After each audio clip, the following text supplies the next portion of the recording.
విద్యార్థుల పట్ల ప్రభుత్వం మొండి వైఖరి విడనాడాలని, జీవో నెంబర్ 9ని వెంటనే రద్దు చేయాలని సామాజికవేత్త, బీసీ సంక్షేమ సంఘం రాష్ట్ర కార్యదర్శి డాక్టర్ చింతపల్లి శ్రీనివాస్ గౌడ్ డిమాండ్ చేశారు.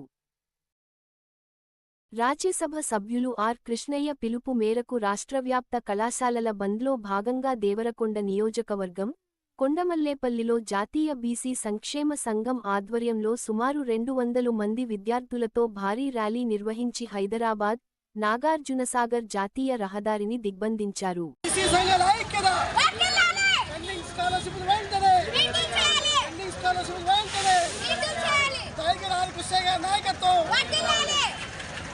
నేడు తెలంగాణ రాష్ట్ర వ్యాప్తంగా జాతీయ బీసీ సంక్షేమ సంఘం ఆధ్వర్యంలో రాష్ట్ర వ్యాప్తంగా Tiger R. Krishnaiah MP Rajya Sabha సభ్యులు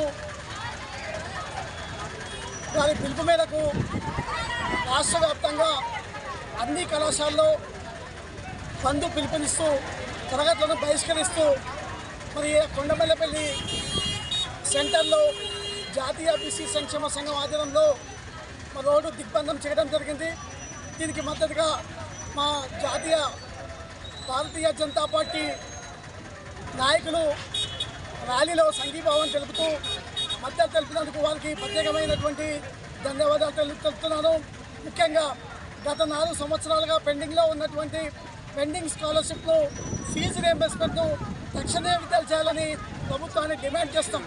ముఖ్యంగా 2 సంవత్సరాల అయినప్పటికీ ప్రభుత్వము కామారెడ్డి డిక్లరేషన్లో చెప్పినటువంటి అంశాలను తీసుకుంటే విద్యా వైద్యాన్ని ముందుకు తెస్తాను, అభివృద్ధి చేస్తామని చెప్పినటువంటి కాంగ్రెస్ ప్రభుత్వము, రేవంత్ రెడ్డి ప్రభుత్వము ఈరోజు BC, SC, ST, BC minority విద్యార్థుల యొక్క దుస్థితి ఏ విధంగా అంటే రోడ్లు ఎక్కి మాకు చదువుకోవడానికి భిక్ష వేయండి అని అనుకునేటటువంటి పరిస్థితి ఏర్పాటు చేసినట్టే కేవలం రేవంత్ రెడ్డి ప్రభుత్వమే.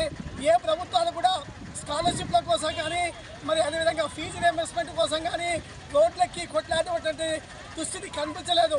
కానీ ఈ ప్రభుత్వము, రేవంత్ రెడ్డి ప్రభుత్వము నిమ్మకు నీరెన్నట్టు ఉండి బహుజన కులాల యొక్క విద్యార్థులను అంచివేయడానికి ఈరోజు చదువుకుంటంలో అన్న రామచంద్ర అంటే మరి పెండింగ్ స్కాలర్షిప్ ఇవ్వకుండా ఇబ్బందులకు వచ్చేసేటువంటి పరిస్థితి రేవంత్ రెడ్డి ప్రభుత్వం కల్పిస్తుంది. కాబట్టి ఖబర్దార్ రేవంత్ రెడ్డి, ఇవాళ బీసీ, ఎస్సీ, ఎస్టీ మైనార్టీ విద్యార్థి యొక్క స్కాలర్షిప్ను విడుదల చేయకపోతే తక్షణమే పోయిన ప్రభుత్వానికి ఏ రకమైనటువంటి గతి పట్టిందో అంతకంటే ఎక్కువ గతి పట్టేటటువంటి అవకాశం ఉంది.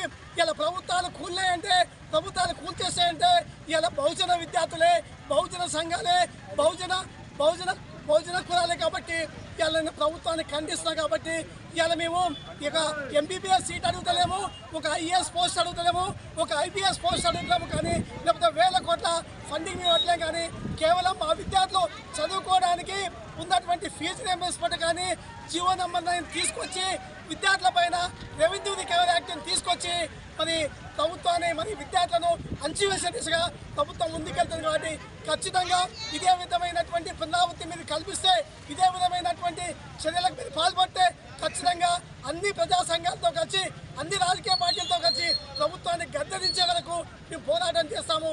కాబట్టి ఇలా ప్రైవేట్ కళాశాలలు తీసుకుంటే వాళ్ళకి చాలా జీవితాలు నిరుద్యోగులు చాలా మందికి ఇలా జీవో నెంబర్ 9 తీసుకొచ్చి ఫీజు రియంబర్స్మెంట్ కానీ దశల వారీగా ఎత్తివేయడానికి కుట్రలు చేస్తూ నేరుగా విద్యార్థుల అకౌంట్లోకి వేస్తామని చెప్పి దశల వారీగా మరి ఫీజు రియంబర్స్మెంట్ కానీ ఎత్తివేసే కుట్రతుంది.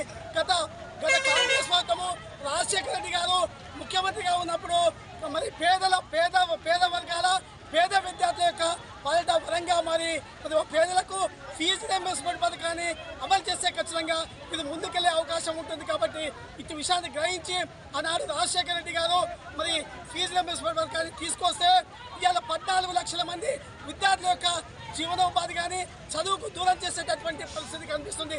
4 సంవత్సరాలుగా మరి ఇలా ఇంజనీరింగ్ కానీ, మెడికల్ కానీ వివిధ సాంకేతిక విద్యారంగంలో చదువుకున్నట్టు విద్యార్థుల యొక్క భవిష్యత్తు ప్రశ్నార్థకంగా మారుతుంది. అయితే ఈరోజు చూసుకుంటే 4 ఏళ్ళు చదివి బయటకు వచ్చినాక కూడా ప్రైవేట్ కళాశాలలో వాళ్ళకి మరి ఇలా సర్టిఫికేట్ ఇచ్చే పరిస్థితి లేదు.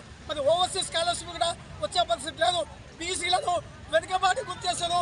దాంతోపాటుగా బహుజన కులాలైనటువంటి ఎస్సీ ఎస్టీ బీసీలను వెనుకబాటుకు చేసేటువంటి పరిస్థితి కనిపిస్తుంది. కాబట్టి కబద్దార్ రేవంత్ రెడ్డి ఖచ్చితంగా ఇప్పటికైనా మీరు మనసు మార్చుకోవాలి. మరి అనేక రకాలైనటువంటి డెవలప్మెంట్ కార్యక్రమాలకు నిధులు ఉంటాయి కానీ కేవలం విద్యార్థుల భవిష్యత్తుల కోసం, విద్యార్థి స్కాలర్షిప్లు కానీ, విద్యార్థి యొక్క రియంబర్స్మెంట్ కోసం ఎందుకు అని చెప్తాను. ఇవాళ ప్రభుత్వానికి దాదాపు భూములు అమ్మితే 21,000 కోట్ల రూపాయలు వస్తాయి. అనేక రకాల ఆదాయాల నుంచి 30,000 కోట్ల రూపాయలు వస్తాయి. ఈ సొమ్ము మొత్తం ఎక్కడ పోయింది? మా ఎస్సీ ఎస్టీ బీసీల సొమ్ము కాదా? ఎందుకు మా విద్యార్థుల పట్ల, మా బీసీల పట్ల, బహుజన కులాల పట్ల మొండి వైఖరి ప్రదర్శిస్తూ ఇలాంటి మొండి వైఖరి ప్రదర్శిస్తే మరి ముందు భవిష్యత్తులో పెద్ద కార్యాచరణతో ముందుకెళ్ళి ప్రభుత్వాన్ని మెడల్ వంచి మరి పెండింగ్ స్కాలర్షిప్ను, ఫీజు రీయింబర్స్మెంట్ను సాధించేందుకు తీసుకుని ముందుకెళ్తామని కోరుకుంటాం. ఫీజు రీయింబర్స్ పథకాన్ని ఎత్తివేసేయడానికి కుట్ర చేస్తాం కాబట్టి ఈ కుట్రను మానుకోవాలి. పాత విధానంలో ఏ రకమైనటువంటి ఫీజు రీయింబర్స్ పథకం ఉందో అదే ఆ పథకాన్ని అమలు చేస్తూ ముందు కొనసాగాలి. చేయనట్లయితే ఈ మల్లెపల్లిలో జరిగిన ధర్నా కాదు, మల్లెపల్లిలో జరిగినటువంటి జాతీయ రాష్ట్ర దిగ్బంధం కాదు, రాష్ట్ర వ్యాప్తంగా మా జాతీయ అధ్యక్షులు, రాజ్యసభ సభ్యులు ఆదికృష్ణ ఆధ్వర్యంలో పెద్ద ఎత్తున ఆందోళన చేసి మరి సాధించుకునే వరకు ముందుకెళ్తామని కోరుకుంటాం. జై బీసీ.